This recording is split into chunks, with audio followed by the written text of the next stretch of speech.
Alright guys, this is Sonic 3D Blast for the Sega Saturn. It's not exactly the Sonic we were all hoping for back in 1995-ish.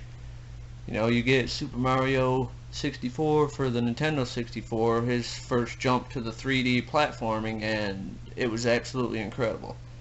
And you kind of hope the competition would still be alive from the Genesis, Super Nintendo days, and hoping that maybe you get an awesome 3D Sonic game, like maybe like this video here. Wouldn't that been nice? But instead we get more of a 2.5D. It's not 2D, but it's not really 3D. It's kind of like 2D graphics in a 3D camera realm. I mean, it works. The controls aren't that bad. I mean, the game isn't exactly what you would hope for a Sonic game, though. You know, you usually start at the level and then you go all the way through and then you finish the level and you save all the animals at the end. You can go real fast. This game's not really like that. It's more like an exploration type game where you travel around the stage, save all the animals. It's got a nice little tune there, though. Copyright 1996, apparently. Well, let's get in on the gameplay, guys. You got your help menu, your sound test, and then your start menu. Not a whole lot of options there, but you really don't need it for a game like this. If I'm not mistaken, this was a port from the Sega Genesis too. I could be wrong, but I'm pretty sure they made this for the Genesis. I'm almost positive. This is supposed to be the best of the ones that they made. I think they might have made it for the PC as well. I might have to look that up, but either way, this is the best one. However many ones they made on different consoles. Green Grove, Act 1.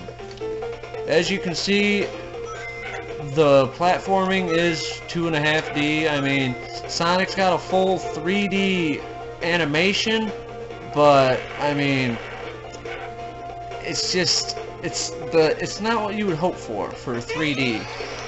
You know, like Mario, you have free reign and control over the camera where you can go around any way you want. This one, you don't have that option. Camera is locked at a certain position to give you that kind of 3D feel.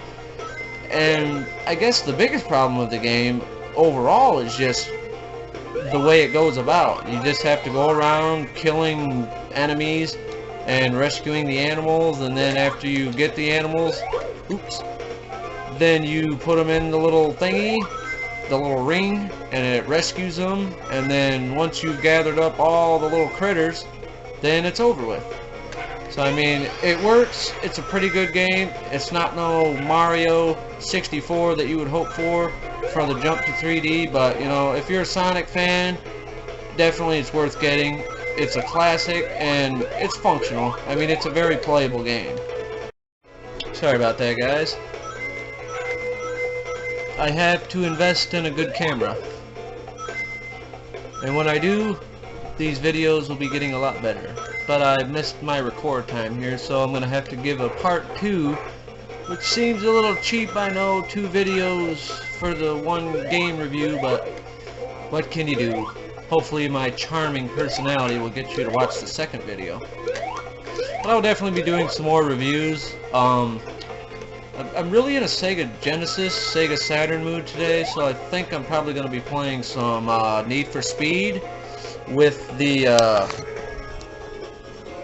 nice looking race car stick there. And probably I'll play some hockey too. I love me some classic hockey games, like NHL 94 for the Genesis. That was a fun game, no doubt. You don't need graphics for that. That's all game.